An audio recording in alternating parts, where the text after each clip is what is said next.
Hey, Friendo, Steve here. Hell, Larson. And welcome back to Going In Raw, the only pro wrestling podcast you need to be listening to. It's Wednesday, which means it's time for us to turn it over to the Friendos, and they're going to give us their hot takes from the world of professional wrestling, the sport of professional wrestling.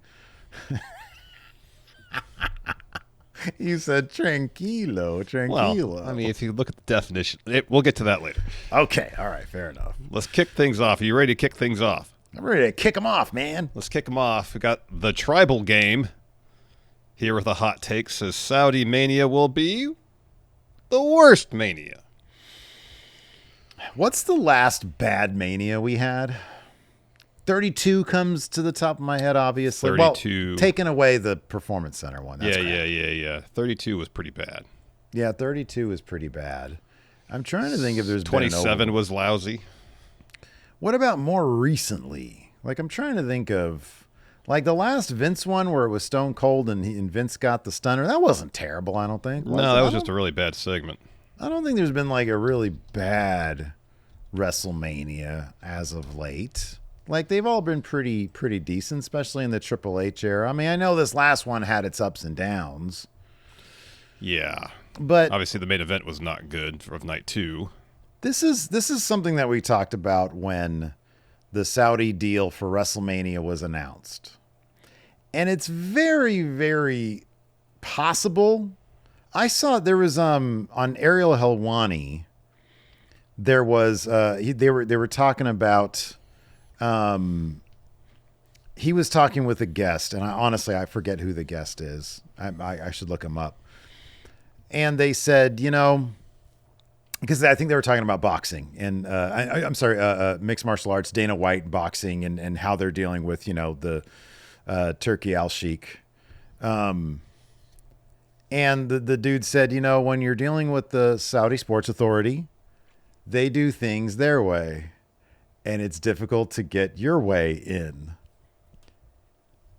If they want this to be marquee and kind of like marquee plus, then the idea is they're going to plunk down a shit ton of money to bring in older, big name retired wrestlers. Stone Cold Steve Austin versus CM Punk, right? The Rock, Dwayne "The Rock" Johnson versus Roman Reigns or Cody Rhodes. Right? So those are two that, like, I could totally see them being like, okay, because Stone Cold, his last match wasn't that long ago. Maybe they're going to go after him. If they start doing that with more matches, there's the distinct possibility that your top 5 marquee matches are going to be ass. Like, imagine this. You take the worst of the Saudi Arabia matches that we've had so far. Undertaker, Goldberg. Brothers of Destruction versus DX. Trying to think of some of the other ones. But those two in particular. Imagine 5 of those. It's one thing having one of those. Imagine having like 4 or 5 of that quality match as your WrestleMania co-mains events, Yeah. Like, I don't know if that's going to be something that, number one, would Triple H be able to fight against that? If that's what they want, would he be successful?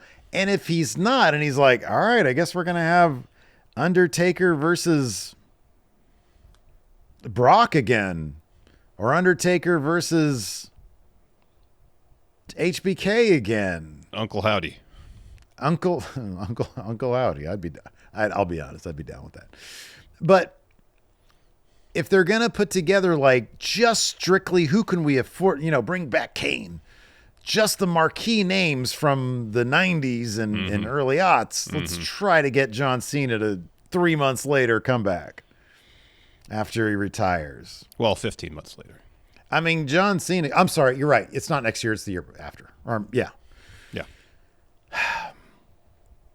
Oh, look, Cena's been putting on banger matches. I don't know if, 13 months afterwards or 15, whatever it's going to be. Yeah. There's the possibility that this is going to be a shit show. Yeah, there's a distinct possibility if the early rumors are true that WWE is apparently being given $250 million or up to $250 million to put on the show, with the idea that they will spend some of that money, to entice retired legends to come out of retirement for one night only. Yeah. Or I guess, yeah, one night only. To return to the ring to take part in WrestleMania 43.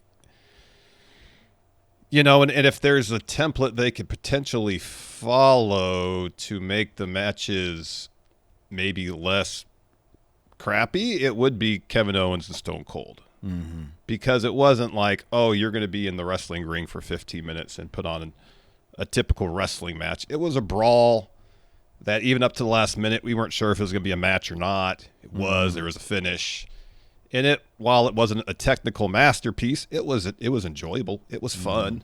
Yeah. But performers like Stone Cold are only going to do that if they think they can do that. You know what I mean? Yeah. Yeah. Yeah. And I don't know about, I'm sure, like we heard before when The Rock was getting ready for his return a couple of years back, he was training like hell. Mm-hmm. And I would assume The Rock, he's got a certain quality performance he has in mind that he has to meet for him to make it worth his while as a professional. You know what I mean? At what point though does the number of zeros on a paycheck? I'm not trying to be so cynical, but no, I think I don't think that's outside the realm of out of bounds there to be cynical about that, because who's to say that if they throw $30 million at Dwayne, even if he's not necessarily in shape, all right, he'd be like, all right, I'll do a tag match at least. Right. Me and Stone Cold tagging against somebody, Yeah.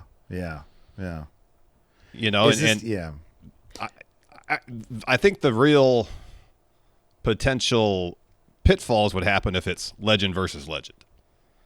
You got to have, if you're going to have a legend in the ring, you got to have them against somebody who's a top tier worker that's currently wrestling now.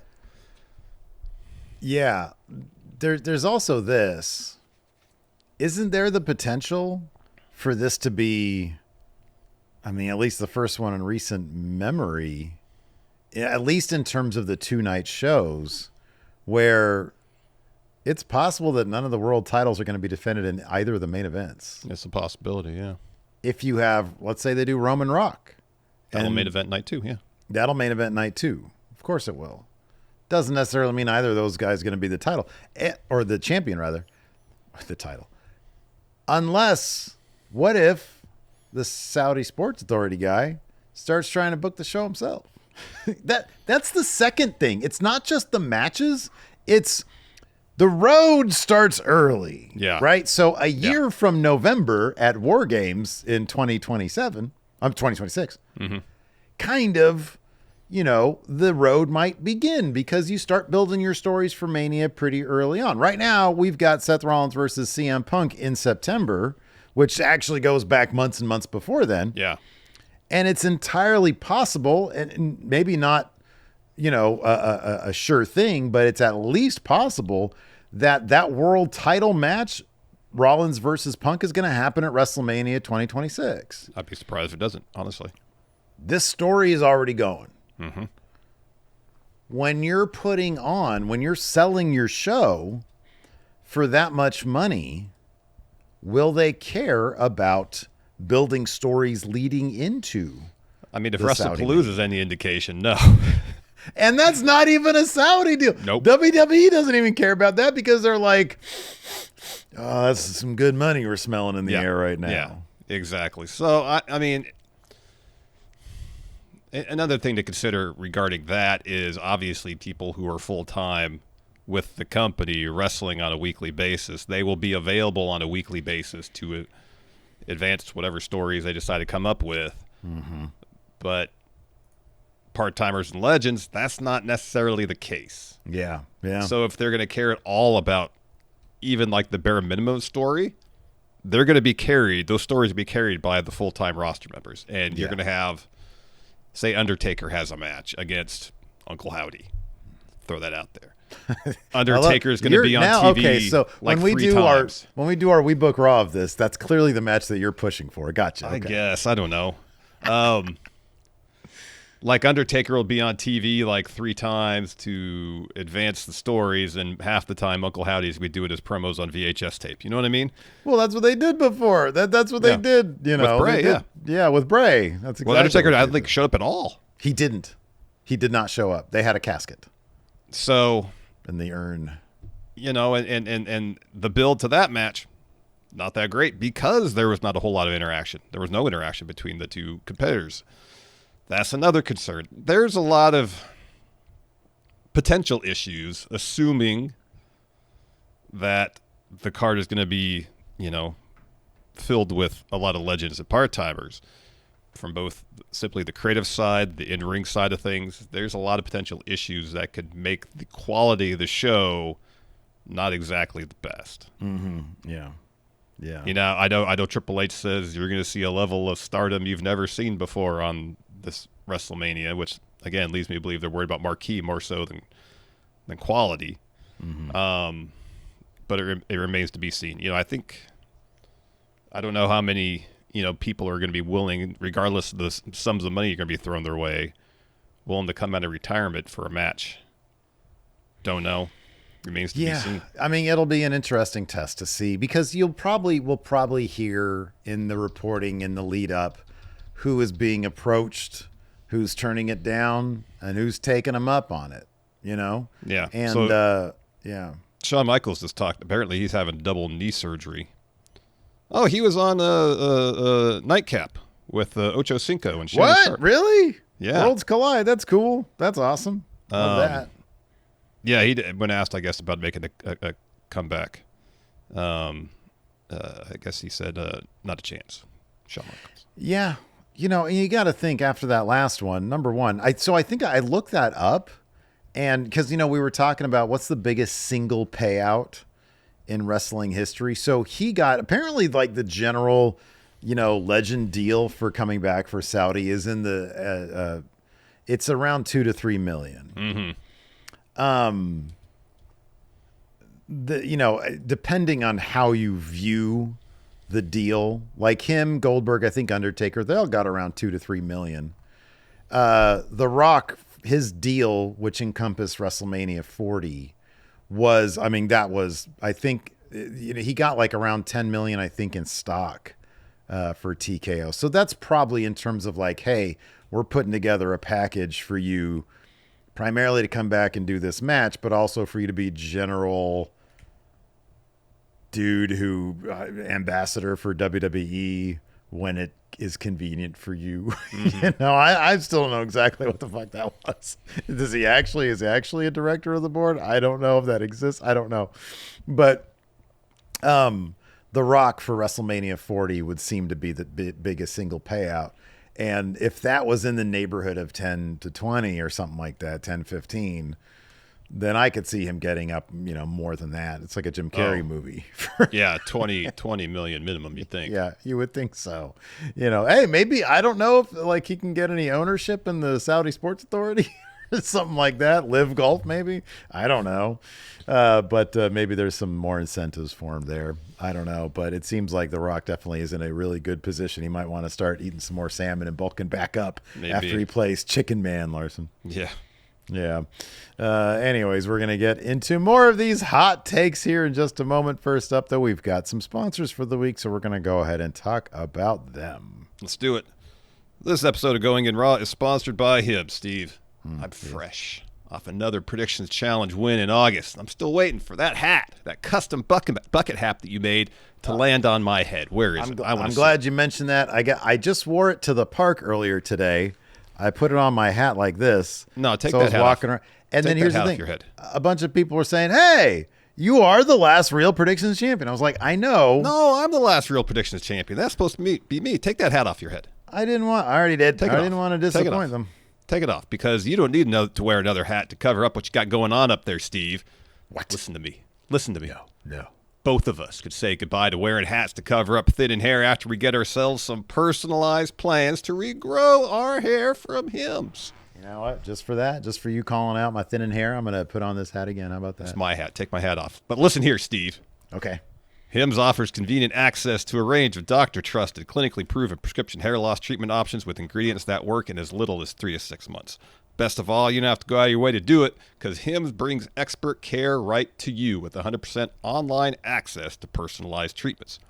For example, you, Steve here, can get trusted treatments while sitting on that couch right there behind you. You can sit there, stare at your TV, and get treatment. So, for simple online access to personalized, affordable care for hair loss, ED, weight loss, and more, visit hims.com/goinginraw. That's hims.com/goinginraw for your free online visit. hims.com/goinginraw. Individual results may vary based on studies of topical and oral minoxidil and finasteride. Prescription required. See website for full details, restrictions, and important safety information. And this episode of Going In Raw is sponsored by Cash App. You know, I was recently reminded about how much overdraft fees stink. And thought back to when I was working my first job, and I got hit with some ridiculous overdraft fee that ate up basically an entire day's worth of work. Oh, yeah, that's the worst. Overdraft fees are super annoying, Larson. Well, thankfully, Cash App does more than you think it does when it comes to having your back and making sure your money stays your money. If you direct deposit at least $300 in paychecks each month and use the Cash App card for purchases, you can unlock up to $200 in free overdraft coverage. If you overdraft unexpectedly, there are no hidden fees. Manage your money on your terms and take advantage of free overdraft coverage up to $200 on Cash App today. For a limited time only, new Cash App customers can use our exclusive code to earn some additional cash. For real. Just download Cash App, use our exclusive referral code CashApp10 in your profile, send $5 to a friend within 14 days, and you'll get $10 dropped right into your account. Terms apply. That's money. That's Cash App. Cash App is a financial services platform, not a bank. Banking services provided by Cash App's bank partners. Prepaid debit cards issued by Sutton Bank, member FDIC. Overdraft coverage provided by Cash App, a Block Inc. brand. Visit cash.app/legal/podcast for full disclosures.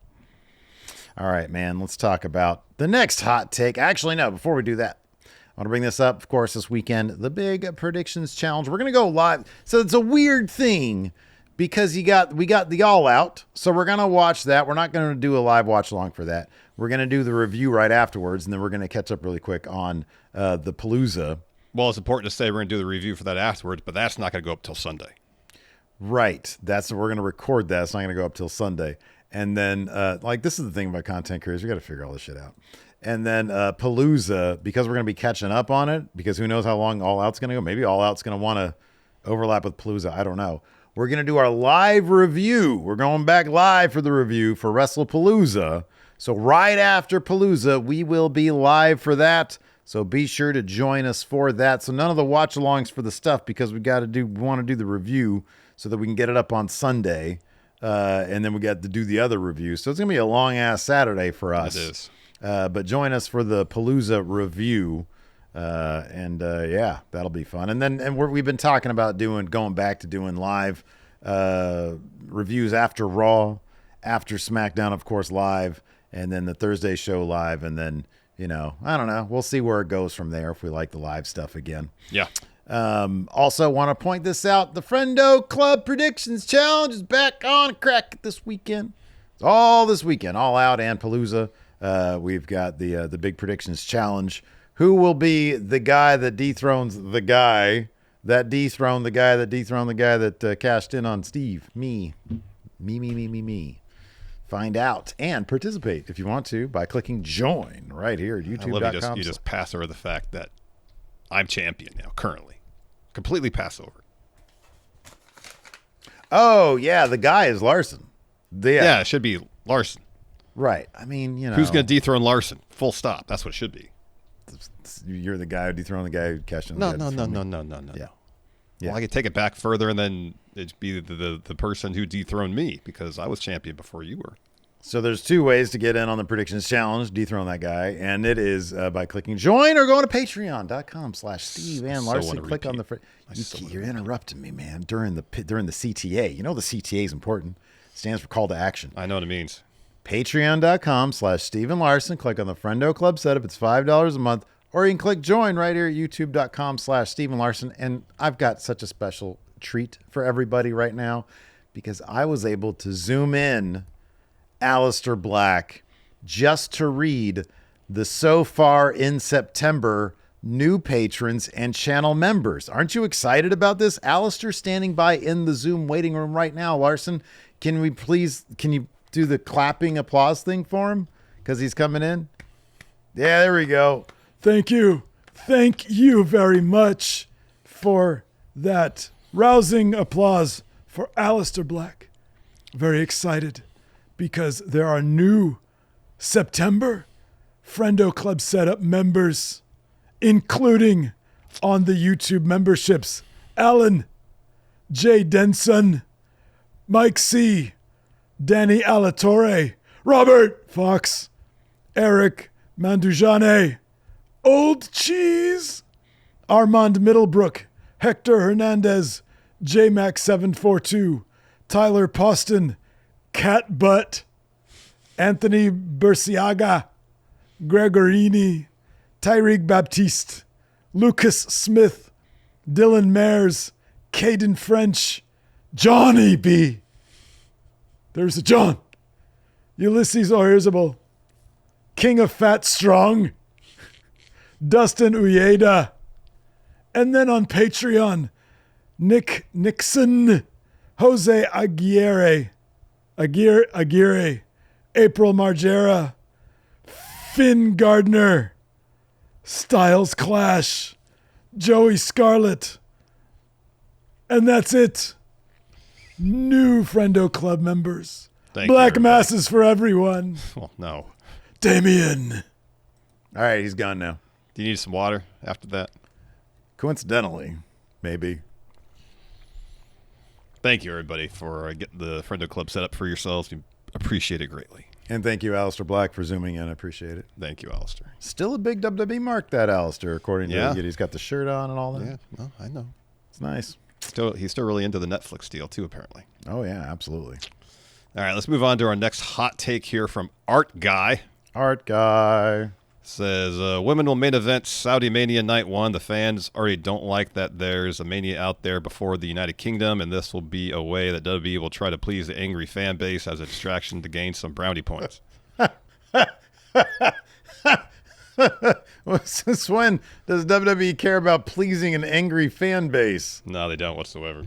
No, they got 250 million reasons to not give a living shit what the angry fan base says. Number one, the angry fan base is kind of like, a subsection of really, really passionate WWE fans who actually give a shit about certain things in life. And I don't think really reflects a mass amount of the WWE fans. Otherwise, these shows would completely tank and there'd be no point in doing them. Mm-hmm. So, I mean, that's just, I kind of feel like that's the case, regardless of how you feel about the whole thing. So no, I don't think they're going to main event anything. I just wonder if they can wear their normal attire at any point. Like, can we start doing that maybe? That'd be cool. That would. I'm guessing since the General Entertainment Authority is dropping a check to WWE upwards of up to $250 million, they're probably going to have a lot of say in terms of what main events each night. Mm-hmm. Yeah. So I'm guessing whatever the General Entertainment Authority wants to main event, it's probably going to main event. I don't know what that is per se, but that would be my guess. If they similarly, I guess, it's out of WWE's hands. You're 1,000% right about that. If the Saudi Sports Authority wants to be like, hey, change is really afoot, and they deem it to be a thing that they want to do for the night one main event, then absolutely we'll see it. Mm-hmm. So, but I don't know if that's going to be one of their priorities or not. I'll believe that when I see it. So, I don't know. I don't know about that. Andre Holly here wants to do some finger wagging at some fans. He says, fans need to stop with the fake outrage over Mania being in Saudi Arabia. Oh, this fake outrage. If WWE doing business with Saudi is such a moral issue with some fans and they would have stopped watching WWE after the first 15 times they ran shows there, the same people complaining now will be watching come Mania 43.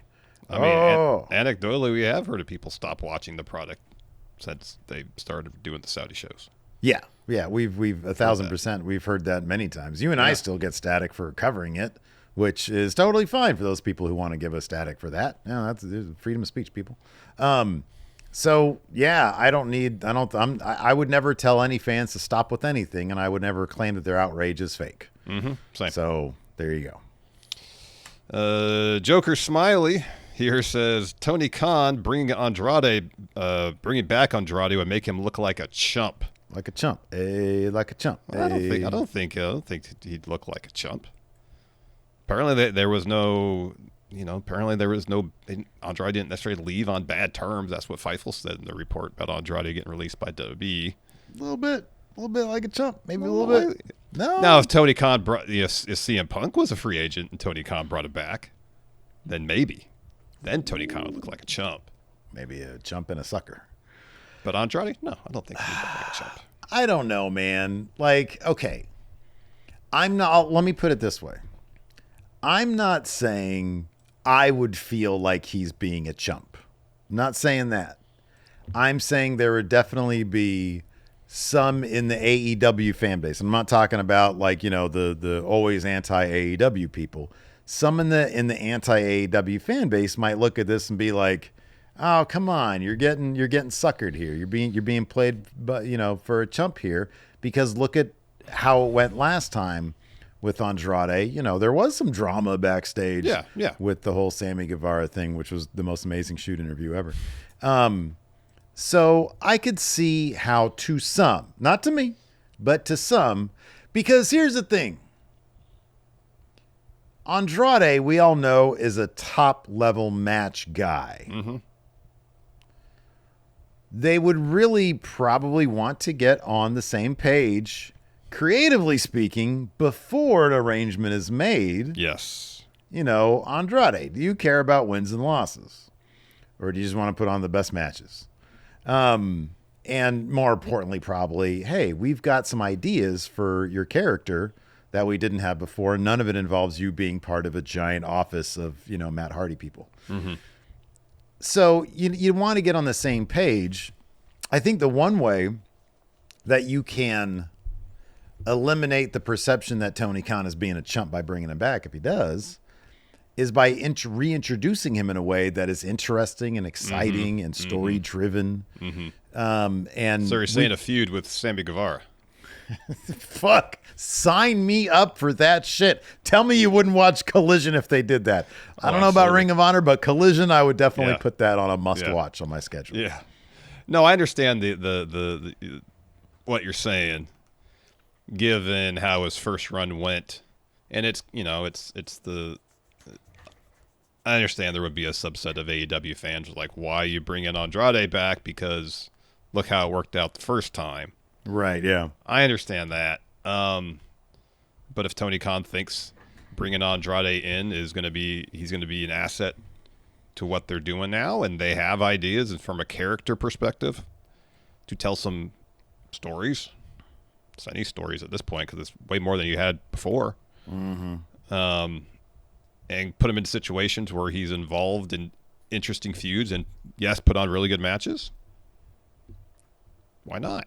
Yeah, you should do it. You should do it. He's if a it top makes flight him talent. look like you should bring him in if he's invested in AEW. You should totally bring him in. Yeah, even if it makes him look like an asshole. Here we go. Theoretically, Drew says, as a huge CM Punk fan, so not really on Larson's level, he said, the feud with Seth Rollins is getting stale and quickly. Adding AJ and Becky definitely helps, but Seth and Punk are still saying the copy and paste of what they've been saying since Punk came back. I need more from both of them than just he'll leave when it's tough and he's a less good version of me. Is it getting stale? I mean, I've been saying that for a while. But here's the thing. You're biased. Yeah, I'm biased because I actually really like CM Punk when he's doing good work. You're biased against bad storytelling. Yes. Right. Uninteresting storytelling. And that's just, even half the time Punk seems uninterested in what he's doing, honestly. He seems, look, and I can't fault the guy, and the crowd loves it. I mean, we saw what happened on Raw. So I feel like, I don't know, maybe I'm the chump here, Larson. Maybe Steve looks like a chump. But like, okay, actually, let me draw a parallel here. Seth and Becky works because they're playing these villainous, ridiculous characters who eat up the criticism from the crowd, and the crowd saying you look stupid in their outfits, and Seth's like, you don't know anything about fashion. Remember when Seth and Becky were both good guys back in whatever it was, 2019? And it was like kind of hard to watch because it was like, oh, they just really, they just love each other, and they're out there together, and there's nothing interesting about them. It's kind of how I feel the CM Punk AJ Lee thing is playing out right now. It's just, okay, so they're together, and you can tell CM Punk genuinely, and this is awesome for him. He loves the adulation that his wife is getting from the crowd. 1,000%. Yeah. And that's great. It is. Does it make for compelling stories? Does it make for anything interesting on my television other than like a fleeting feel-good moment? No, not really. It doesn't.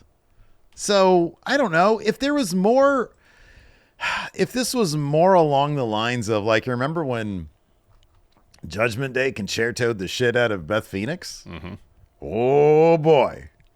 That was good. That was good. That was like, oh my God, I can't believe they did that. Yeah, Was that was fucked up. shocking. That was shocking, yeah. Yeah, this is more just like, hey, everybody, I'm really happy right now. Nobody wants really happy people in their stories. Well, I think people don't mind having happy people in their stories. It just, if they're introduced as happy and stay happy, where's the evolution? Where's the growth? Watch The Godfather. Nobody's happy in that movie. Well, nobody's happy in that movie. But if it's a situation where someone arrives and they're on the story that leads them to satisfaction and happiness and fulfillment, That's the payoff. that's the payoff. But if the happiness and fulfillment is being there, yeah, there's no journey then. Yeah. Yeah. No, I get that. And that's kind of what CM Punk's has been kind of his thing is I'm still really happy to be back here.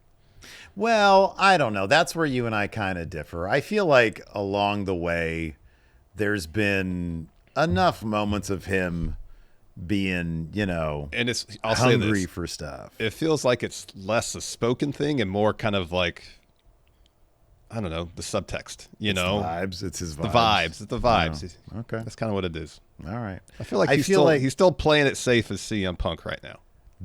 I'll put it this way. For good reason, this is the softest he's been because his wife is back.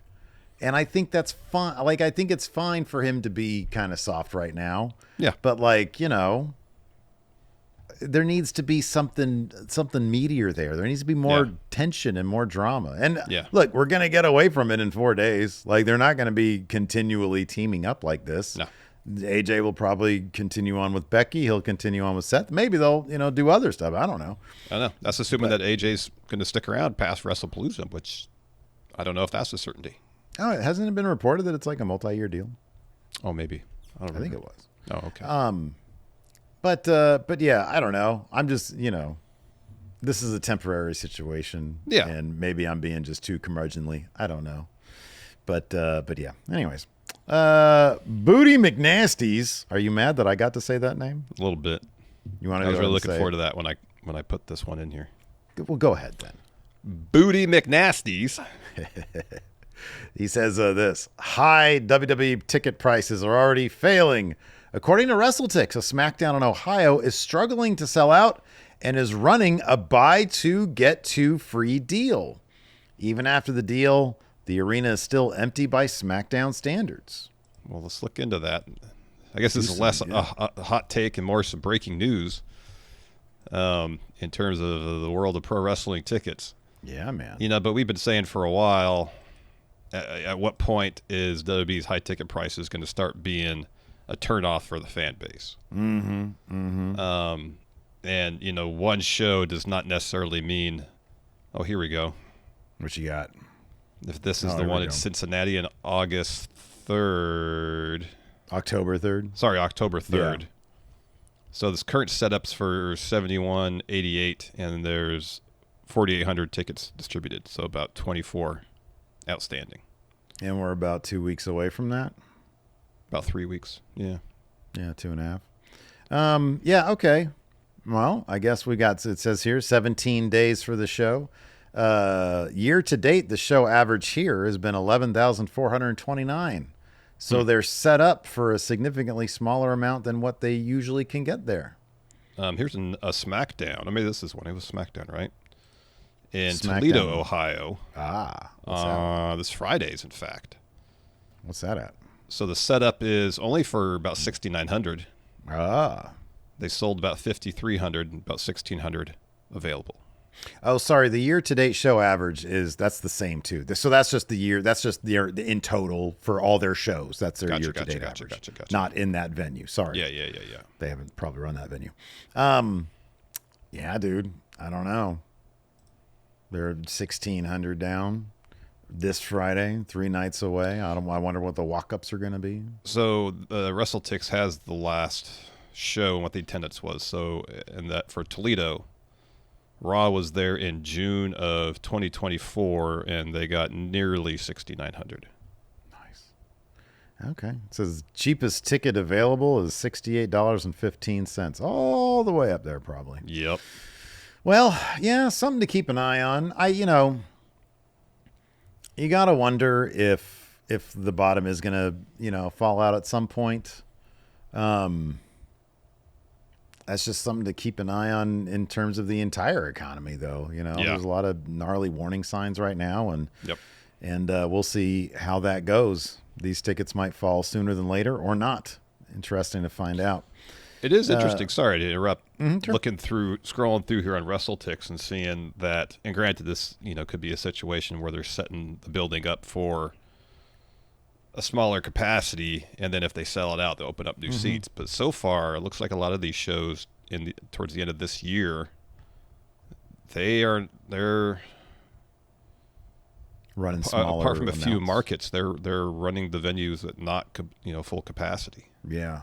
All right. Well, maybe we are seeing it already. Could be. And I wonder. I guess the question is like, what's going to be the breaking point for them to lower prices as opposed to just run a smaller amount for higher prices? You know. I mean, obviously, there's probably a lot of math involved. Yeah, and they have experts on the case. But yeah, it'll be interesting to see how that all plays out. Yeah, for example, here there's a show in Oklahoma City on November 24th. The current setup's for about 6,600, and the last time they ran a show there was a SmackDown in September of 2024, and the paid attendance was 7,821. So there's about 1,300 fewer seats. Okay. All right. That are open currently. So something to keep tabs on to see what they're kind of staging their venues for initially. Yeah. And if they're getting close to meeting that. Nikal here has a hot take, and he says TKO, this is interesting, will have a UFC X WWE Super Show before the end of the 2020s. I'm sure they really want to. They really want to get that 13% crossover, probably closer to 75%. Crossover in the fan base, but I don't know what a UFC WWE Super Show would look like. Do you have an octagon and a wrestling ring right next to each other? The matches happen at the same time, or at the same time, have fights going on, then match, same time, alternate. How do you do that? War game situation: 2 rings, one is an octagon, one's a wrestling ring, and then I don't fucking know. I don't know. I'll say this. I could definitely see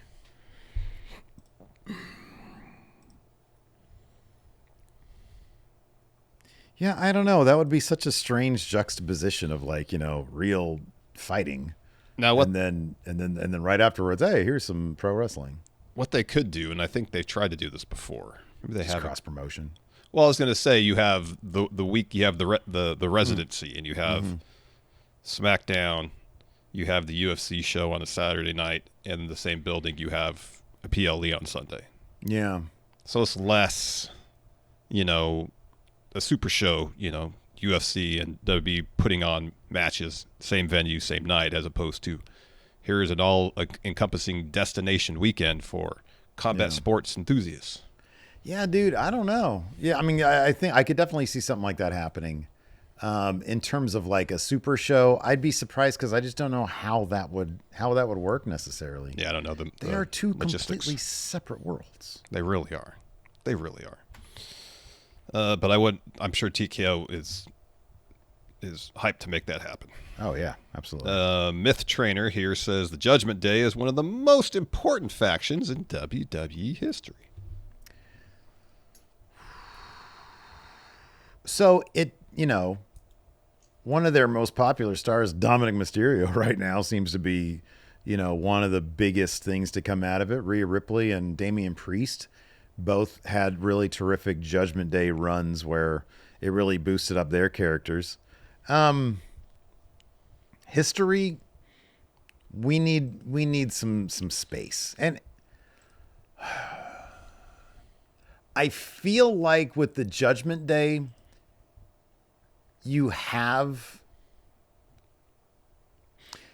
So we definitely, in order to judge this properly, we need to get to the end of the Judgment Day story if that's going to be a thing. If 5 years from now, the Judgment Day is in a completely different iteration, but it's still going, then yeah, that would be such an interesting thing for them to explore and for them to look back on and be like, hey, look at how the Judgment Day in all its iterations were able to be the launch pad for a bunch of, stars that are big deals.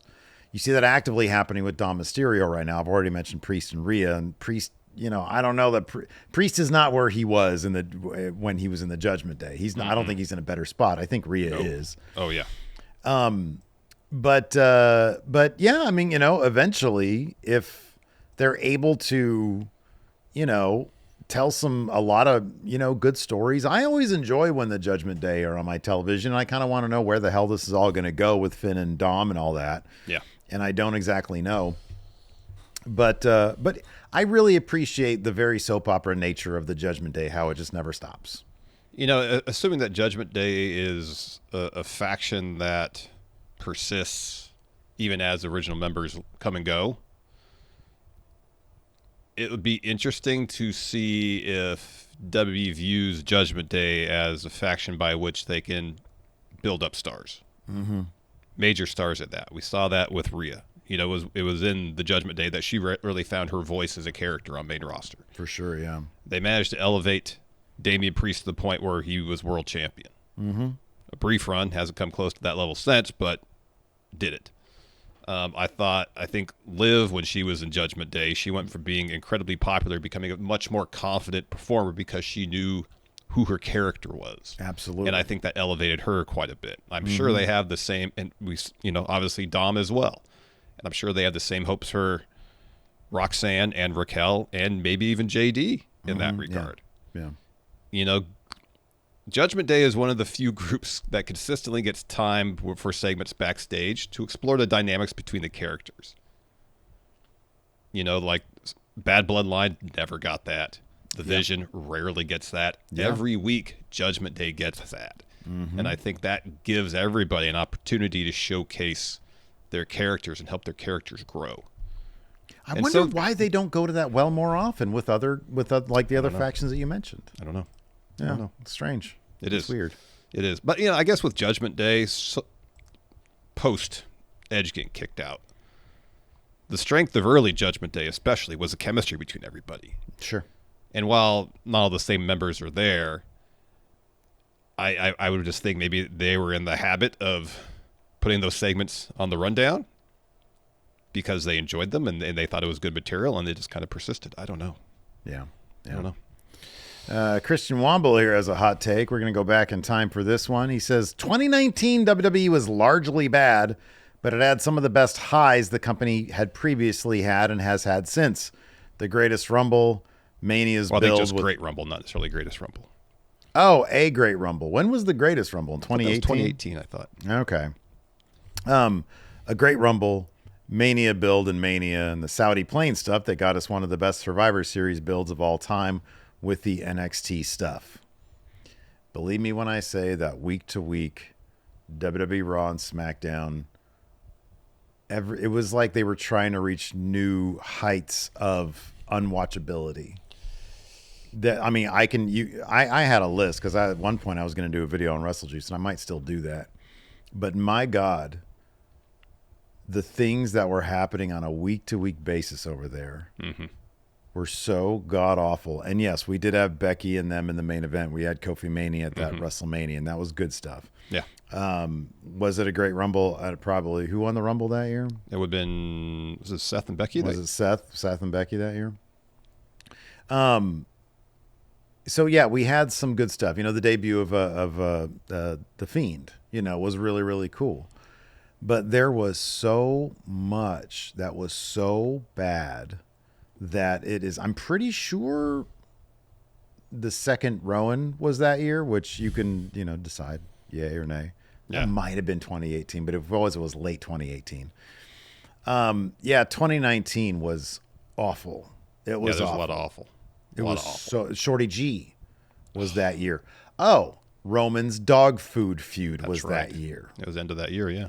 That was the feud that Roman was like, I'm not going to wrestle anymore until like he had decided this is it for me when my contract is done, unless they want to do things my way. Mm-hmm. So, no, 2019 was an epically bad year. Yeah. Yeah. There was some good stuff, though. Kofi Mania was great. Yeah, that was cool. I mean, the moment of seeing the NXT roster show up at SmackDown, that one episode, that was cool. Yeah, they were pushing NXT for, you know, it was a really good NXT class. It was. You know, you had like Cole, the Undisputed Era, of course, Keith Lee. Yeah. You had, you know, DIY. You had a lot of good stuff in the in NXT, you know. We got a hot take here from Cody Miles. Says Chris Jericho has exactly one last thing to give wrestling, and that is for Hangman to pin him in a title versus AEW career match. Actually, I'm not huge on Chris Jericho's work these days. Granted, we haven't seen him on TV in a while. But I think it would be an interesting way to bring Hangman's story kind of full circle. His goal is to be the first champion. Didn't accomplish that. Lost to Jericho.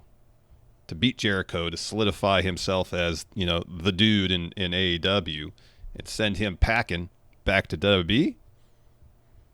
I think there's possibility for maybe a decent story to be told there. I think if Jericho showed up in a main event world title capacity, I'd buy it because he's been gone for a while. I think one of Jericho's things is that he was used in such a low mid-card feeling way that he just stopped feeling important and he stopped being interesting. If you stick him back in a decent one-time main event feud with Hangman, I'd be about it. I'd be down with that. Then he can go to WWE and collect a big paycheck. Mm-hmm. So yeah, loser leaves town or a title versus career match. Hell yeah, I'm down for it. I think that'd be a cool idea. I like that. Yeah. Starman Stooves or Stu I don't know, whatever Starman says. Starman. The figure 8 is supposed to be stronger than the figure 4, right? So why aren't more people doing that instead? They should be. Maybe they're not able to. The bridge doesn't look very easy. You know, you get the figure 4 on, it's kind of easy. You're just sitting there and you got your hip action going. But to do the full back bend, that's not easy. That's hard. Yeah, I mean, there's a reason why it's so much more powerful. If I'm using the figure 8 or figure 4, I'm going to try to go for the figure 4 pin like Cody did on Sean Spears. I was going to say, why don't people see that and be like, oh, I can get a pin with a figure 4? Dude. To do that. That's an all-time great moment in wrestling history. I mean, the way that Sean Spears sold it, too. I know, yeah. It's like he was getting tased. I know, it was great. Boy, Cody really is an innovator. Many ways. I doubt that's the first time anybody's been pinned with a figure 4. In fact, I'm sure Cody remembered that from something. It's like, hey, Spears, let's do this today. You know what? I'd actually say I think it's entirely likely that he saw that on the house show circuit, some obscure shit with his dad and Flair. Probably wasn't ever televised. I challenge anybody out there to find me a televised figure 4 pin. Well, she was probably on a prominent episode of Nitro. I don't know. Yeah, in like 1997. Yeah, right. Ronan the analyst here says former wrestlers with podcasts are the exact people that would have hated when they were active. Former wrestlers with podcasts are the exact people they would have hated when they were active. Well, yeah, because they spill all the beans. You know, hell yeah, Bubba Ray back in 1998 or whatever would have hated current day Bully Ray on Busted Open. Of course he would have. Mm-hmm. He'd have called him a mark. Exposing the business. Exposing the business is what you're doing. What do you know about heat, you mark? Get the tables. Yeah, of course, absolutely. Oh like my God. There's like a contract between wrestlers that you got to protect the business until you retire, and then you can talk about whatever you want to. Apparently, I guess so. You know, Undertaker of 1996 be rolling over in his grave. If he knew that Mark Calloway was out there, dead man talking. All right, who wants talking in his shoot voice, just telling all the industry secrets. Yeah, got me a deal with Fanatics. Yeah, man. No, it's Kurt not the Angle. Undertaker voice. The shoot voice. Hey, Kurt Angle, let's have ourselves a discussion about the graps. There you go. How about we do that? Much better. Yeah, there you go. Super Center of Pro Wrestling. Super Center of Pro Wrestling. Says pro wrestling isn't a sport, and that's why it's so fun. Well, yeah, it's not pancrase, you know. Well, I mean, the essential element that pro wrestling is missing to be defined as a sport is genuine competition. Right, yeah. No, It's athletic performance arts, what it is. Yeah. It's you know, it's narrative fiction is what it is. Yep. And that's why it's great, you know. It's absurd, and you can write stories, and it's weird. That's honestly the thing that I love most about pro wrestling. It is the weirdest form of entertainment to have sustained, you know, to have survived. Like movies, you understand it. I get it. You know, it's look, we take pictures and then you can make these things move by, you know, putting them in succession really quick. And then, you got sound. There is a natural evolution to that makes sense. And then, you know, now you got prestige television and televised sports. All that makes sense. Music makes sense. Oh, I get why music still is around today.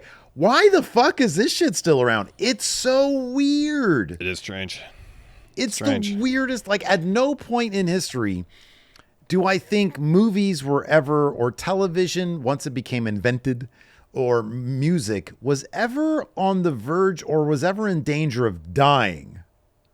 Pro wrestling probably had several moments. Could you imagine if the Sandow dudes, or if the fucking Gold Dust trio, one of which was Sandow, never like put it together like, hey, you know, these 3-hour catch wrestling matches are kind of dumb. Like, why are we pulling marks from the crowd and testing our shooters against them? Let's just make the whole thing fake. Could you imagine if none of them ever piped up on that one? Yeah. I wonder which one of the Gold Dust trio was like, you know, it'd be cool if it was all just fake. Like, give that guy a raise, because, oh my God, without that, and then, you know, on top of that, Vince doing what he did. What if they sold it to Gorilla Monsoon instead? What if Vince Sr. sold to Gorilla Monsoon? Because he owned part of it, and that's what he was going to do. Mm-hmm. You know, what if that shit happened? Yeah. And none of them dudes had the vision. I hate to say this, but Vince had the vision. What if none of them had that vision and none of them became the big deal that WWF was? Would it still be around beyond, you know? Like a territory type deal? Right. Regional basis? Like, this weekend, check out this burlesque wrestling show, which they have. Yeah. But like, would it be anything more than silliness, you know, to watch while you're getting beers, which they do that too. But would it be on television still? Like, how, like, there's a lot of alternate universes out there where wrestling just ain't a thing. It's a weird form of entertainment. It is. It really is. So, yeah, I don't know. We got a music question, less a hot take, but a question. So, all right, we'll take it. Vic Demiser here says, favorite 90s one-hit wonder, like In the Meantime by Space Hog. That's a good song. Or Stars by Hum, another good song. I actually have a playlist of random 90s stuff. One of my favorite is a band called Shudder to Think. Have you heard of them? Nope. They had a song. It wasn't really a hit. I guess the video played on MTV, I think. Ex-French T-shirt. Check it out. Good song. All right. There you go. I actually have Space Hog on this. Seether by Veruca Salt. That's a good song. Yeah, that's a killer song. That's a good one. Back when the Meat Puppets got the spotlight, thanks to Nirvana Unplugged, it was around the time their song Backwater got a little popular. That's a good song. Mm-hmm. None of these are actually hits that you're talking about, though, man. They got play at MTV. Like on 120 minutes? No, I think on actual MTV. I think I saw the Meat Puppets video on actual The answer, MTV. of course, is Return of the Mac by Mark Morrison. A favorite of mine is Back That Ass Up by Juvenile. It's either Return of the Mac, Back That Ass Up, or Belly's Feed the Tree. Oh, gosh. Nah, man, there's only one right answer. It's Jesus Jones right here. Oh, no. Or Stereo Unbelievable. MC's Connected. Oh, I thought you were going to say Unbelievable. That too. Ugh. I'm looking at some other ones here. Maybe like legitimately one song that I can never get enough of that I think could be considered a hit. At least everybody knows what it is Mazzy Star's Fade Into You. Yeah. I love that song. Yeah, that's a good one. Or PM Dawn, to do the thing and the thing that bliss. Set Adrift on Memory Bliss. That's the one. What a great song that is. It is a great song. It is legitimately such a great song. Yeah. Oh, man. Anyways, that's going to do it for the show today. Thanks, everybody, for tuning in. We appreciate it. And thanks to Aleister Black for zooming in so he can read off Aleister. the names of our wonderful supporters. Has Till next time. Voice rested up enough? My voice is fine. I know we did 2 shows today. Aleister gave me a little bit of a break, thank goodness. I'm grateful for that. Anyways, that's going to do it. Thanks, everybody. We'll talk to you later. Goodbye.